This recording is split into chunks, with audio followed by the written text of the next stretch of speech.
Have you ever noticed this? We spend more than a decade in school, yet no one teaches us how to manage the one thing we use every single day, money. Most people end up learning through mistakes, debt, and stress. But here's the part nobody expects. You don't need a huge salary or a fancy degree to build real wealth. You just need rules that actually work. Today, we're breaking down the most powerful ones. Rule number 1, the real test of wealth isn't math, it's emotion. When it comes to money, the numbers are simple. The psychology is not. Imagine this, the market crashes, your portfolio drops 40%. News headlines scream panic. Your instinct says sell before it gets worse. And that instinct, fear, is what destroys wealth. Most people lose money not because markets fall, but because they make emotional decisions at the worst possible time. Think of your money like a tree. You plant it, water it, and let it grow. But when the first storm hits, you panic, dig it up, and bring it inside. When the sky clears, the tree is gone. It never got the chance to grow. Millions of people did exactly this during market crashes. They sold low, locked in losses, and missed the massive recovery that followed. Meanwhile, the people who stayed calm, or even bought more while prices were low, ended up doubling or tripling their wealth in the years afterward. The market is designed to recover. Emotions are designed to panic. Master your emotions and you master wealth. Rule number 2, quiet wealth beats loud wealth. Today's world is obsessed with looking rich. New cars, luxury vacations, and constant upgrades. Social media has turned flexing into a lifestyle. But here's the truth. Most people who look rich aren't. They're experts at spending money, not building it. Meanwhile, the quiet neighbor with the older car and the modest home often has a 7-figure portfolio. This is called stealth wealth, wealth that grows in silence. Every dollar you spend is a soldier that never returns. Every dollar you invest is a soldier that brings back reinforcements. But lifestyle creep traps people. You get a raise and instantly your expenses expand to match it. Nicer meals, newer phone, slightly better apartment. The raise disappears. But if you keep your lifestyle steady and invest the difference, that gap becomes freedom. Real wealth doesn't need to be loud. It works quietly until one day you no longer depend on a paycheck. Rule number 3.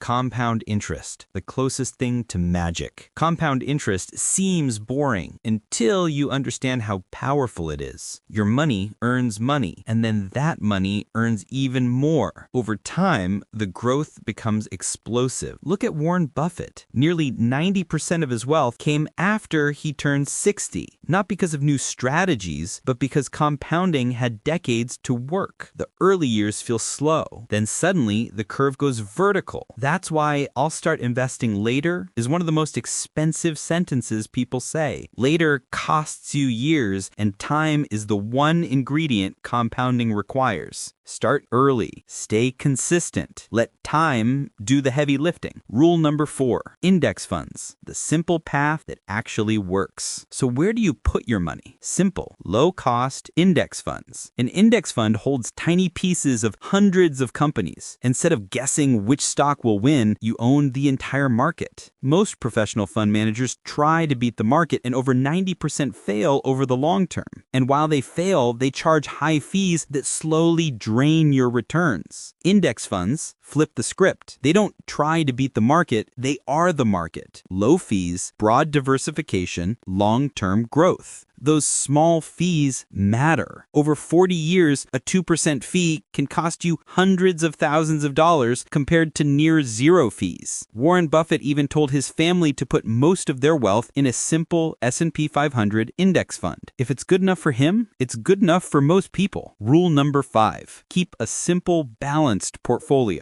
A portfolio doesn't need complexity. You just need balance. Think of it like cooking. A few quality ingredients, simple recipe. In investing, that usually means stocks, grow your wealth, bonds, stabilize your wealth. Stocks help you get rich. Bonds help you stay rich. If you're young, tilt more toward stocks. If you want less volatility, lean toward bonds. And don't rely on just one country. A global stock fund plus a bond fund can create a complete long-term portfolio. Simplicity beats complexity every single time. Rule number 6. Be careful with financial advisors. Many advisors earn commissions. The more products they sell you, the more money they make. That's why you should always ask, how do you get paid? If they dodge the answer, walk away. A fee-only advisor, someone you pay directly, works for you, not for commissions. And with index funds, many people don't need an advisor at all. Finance looks complicated because the industry profits when you feel confused. But the basics are simple. Don't let anyone sell you complexity. Rule number 7. Rebalancing, the tune-up your portfolio needs. Over time, your investments grow unevenly. That changes your risk level. Rebalancing brings your portfolio back to its target mix. If stocks have grown too fast, you trim a bit and add to bonds. If bonds fall behind, you direct new money toward them. This automatically makes you buy low and sell high without timing the market. Do it once or twice a year. That's all you need. The real goal of wealth. Wealth isn't about showing off. It's about freedom. The freedom to wake up and own your time, to live without fear of the future. Being smart with money doesn't mean sacrificing joy. Set aside 5 to 10% of your income as a fun budget and enjoy life while still building your future. So let me ask you, what does wealth mean to you? Freedom, travel, family time? Comment below. If this helped you see money differently, hit like, subscribe, and stay tuned for more videos that make you smarter with your money.